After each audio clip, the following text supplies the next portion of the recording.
各位觀眾，大家好，歡迎大家繼續收睇各行各業嘅節目。咁啊，係你嘅節目主持人 Fiance Chan 陳梓彤。咁啊，嚟緊落嚟嘅時間咧，我就會同大家講下呢個行業咧，就同我哋健康咧有着非常之密切嘅關係嘅。咁坐喺我身邊嘅嘉賓咧就係 Dolores 啦。Hello，Dolores 你好。Dolores 咧頭先咧就做一個動作同我握手啦。咁啊，其實佢嘅工作咧就同咧即係手咧就有着密切嘅關係嘅。咁佢做啲乜嘢咧？佢就係一個國際嘅手診嘅導師啦，以及咧亦都係佢嘅顧問嚟嘅咁樣。係啦，咁啊，咦，其實手診咧，相信對於每個人嚟講咧，都係非常之重要㗎嚇。Dolores，其實可以咁講啦，尤其是對預防或者保健嘅人士有興趣嘅咧，手診都係一個好好嘅渠道，去俾我哋咧學識咗之後咧，可以每一日咧，可以檢查自己嘅身體狀況，同埋或者可以幫下我哋周邊嘅人咧，睇到佢健康狀況嘅時候咧，就如果有一啲問題啊，或者睇到有啲病咧，就可以預防啦，或者保健啊、養生啊咁樣咯。Dolores 啊，咁其實我相信咧，你喺即係入呢行之前咧，你本身咧都係即係做工商管理嘅喎。咁啊，點解咧會毅然會有個咁大嘅改變嘅咧？其實咧就我真係冇諗過我個餘生咧都會係做呢個行業嘅。10年前咧我就開始學手診啊，同埋收好多中醫嗰啲課程啊咁樣。係幾年前咧我就覺得做咗咁耐咧都應該咧就喺我個餘生咧做一啲自己真係好中意嘅嘢，同埋可以幫到人嘅嘢，所以我就決定咗咧以後咧我都係用手診嘅教育啊，同埋推廣啊等等咧，去成為我個終身職業。好有意義啊！同埋我相信咧，即係一份好大嘅使命感啦。咁其實由開始嘅時候咧，你好似係喺加拿大開始先嘅，係咪啊？係。其實我咧喺01年啊，已經係學咗手診，同埋咧就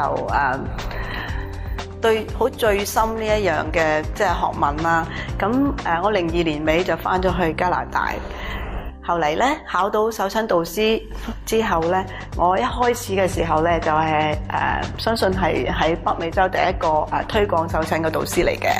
咁喺嗰度做咗幾年啦，咁就05年咧就被一個前僱主邀請我返嚟香港工作。咁之後咧，我又喺香港繼續呢個使命去推廣手診同埋教手診啦。好啦，咁啊喺度講緊咧，即係手診啦。咁可唔可以不如又講下其實乜嘢係手診咧？簡單啲嚟講咧，其實手診咧有個診字，即係診斷學啦。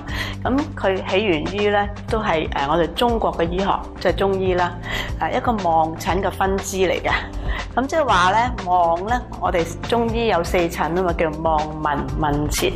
望診嘅分支即係話咧，用個眼去望我哋手上邊氣息啊，或者掌紋啊等等咧，就可以咧診斷到我哋身體嗰個健康狀況，或者未發覺到個病。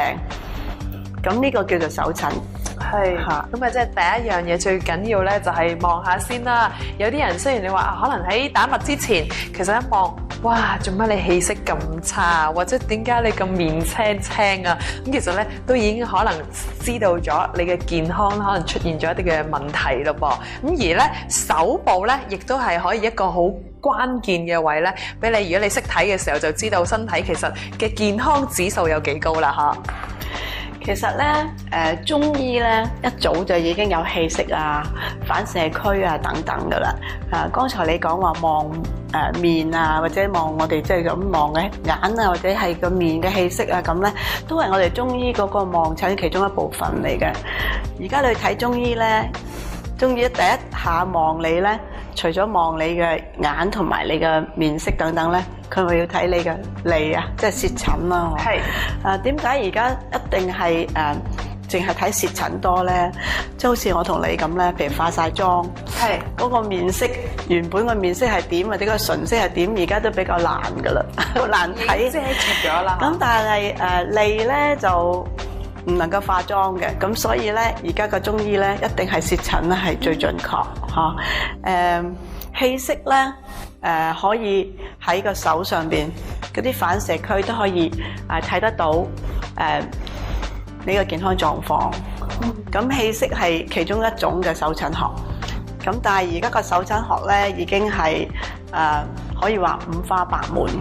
咁所以我自己本人咧就亦都學識幾種嘅手診學，就取長補短咁樣，就希望能夠將個手診學咧完美化一啲。OK，咁可以講得準確一啲啦，變咗嚇。頭先 Dolores 你就講咗咧，其實手診咧都有幾個學説嘅喎，係咪啊？咁不如你又籠統啲嚟同我哋講下，其實真係一個手診嘅方面，係咪即係每隻手指每一個唔同嘅部位都可以睇到你身體嘅狀況嘅咧？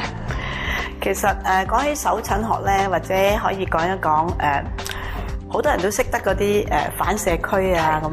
你有冇做過腳板底按摩？有啊，其實都有啲相似嘅。而家喺中國咧流行嘅咧就兩種手診係比較最流行，就係氣息形態手診啦，同埋掌紋醫學。咁其實唔同嘅手診學咧係各有所長嘅。咁我兩樣都學咗啦。咁同埋咧我自己覺得咧，人嘅身體狀況咧，身心嘅健康係息息相關嘅。所以我亦都係跟隨一個由以色列即係西方嘅老師，佢傳咗入嚟嘅一個叫做手診心理學，我都學咗。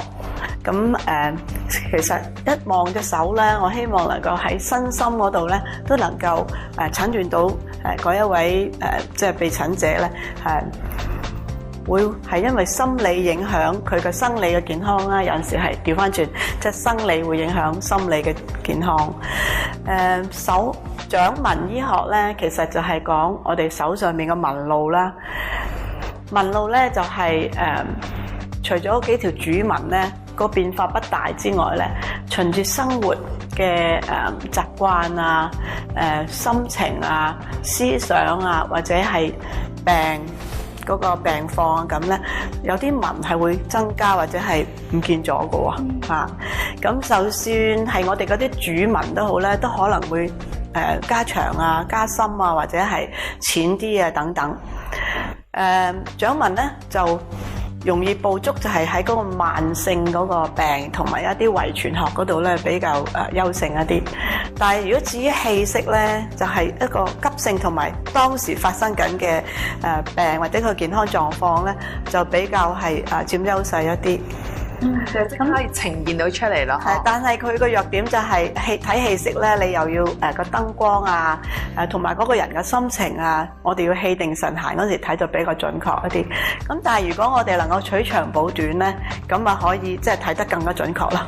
咁所以其實你哋嘅經驗啦都係非常之重要啦。因為好似頭先你話啦，喺外在好多嘅環境咧都會影響咗咧你診斷嗰個準確性喺度嘅。咁當然咧，亦都要加上咧唔同嘅配合啦。所以你話咧，其實學説真係唔能夠淨係單學一種啦，亦都要咧息息相關唔同嘅去互相綜合咗嘅話咧，你相信即係診斷落嚟咧嘅準程度就會更加幫到個病人啦。係呢個講得非常之啱嘅。咁但係又學手診嘅朋友咧，又未必有咁嘅機會同埋時間。好似我咁樣咧，即係鑽研喺咁多種嘅手診嗰度，所以跟我學手診嘅人咧，入門嘅時候一定係學咗氣息手診先嘅，因為佢比較簡單少少，同埋容易入門一啲。咁只要你咧能夠係專喺一科入邊咧，你可以其實睇得都好準噶啦，都唔使話學晒所有嘅。咁但係如果有興趣繼續鑽研嘅話咧，當然可以學埋其他噶啦，咁樣咯。其實你即係話講話譬如好似氣息咁，我俾個例你，我試過喺泰國咧，就即係教啲泰國人。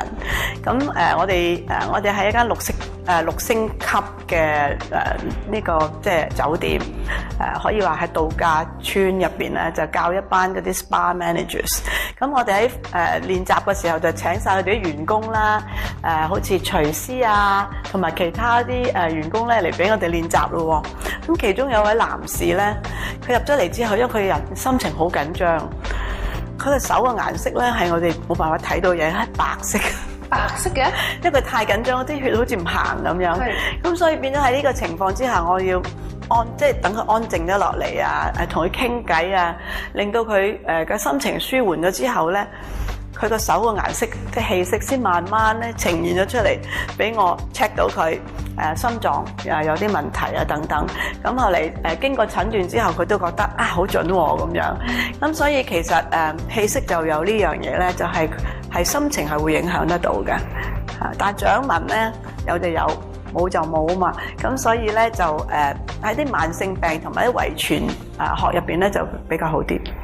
咁所以其實都係要唔同嘅學說咧去互相配合咁樣啦。咁頭先講咗啦嚇，即係手有一雙啦，好多時咧就最緊要你自己識唔識得去睇下自己。我哋講緊啦，睇咗知道乜嘢咧，就係預防勝於治療啦。咁如果你知道咗自己，咦可能開始有咁嘅毛病出現喎，咁就要及早就醫啦，千祈唔好咧，真係搞到一個大頭佛嘅時間咧，先至嚟補救咧。咁辛苦嘅咧係除咗你自己之外咧，我相信你身邊嘅屋企人咧都會辛苦㗎嚇。好啦，咁我哋而家咧不如先休息陣間先，翻嚟嘅時間咧就等咧 Dolores 同我哋一齊講下究竟喺個手裏面點樣睇到你啲咩嘅毛病，同埋咧同佢分享下多啲關於佢嘅經驗㗎。轉頭翻嚟再同大家見面啦。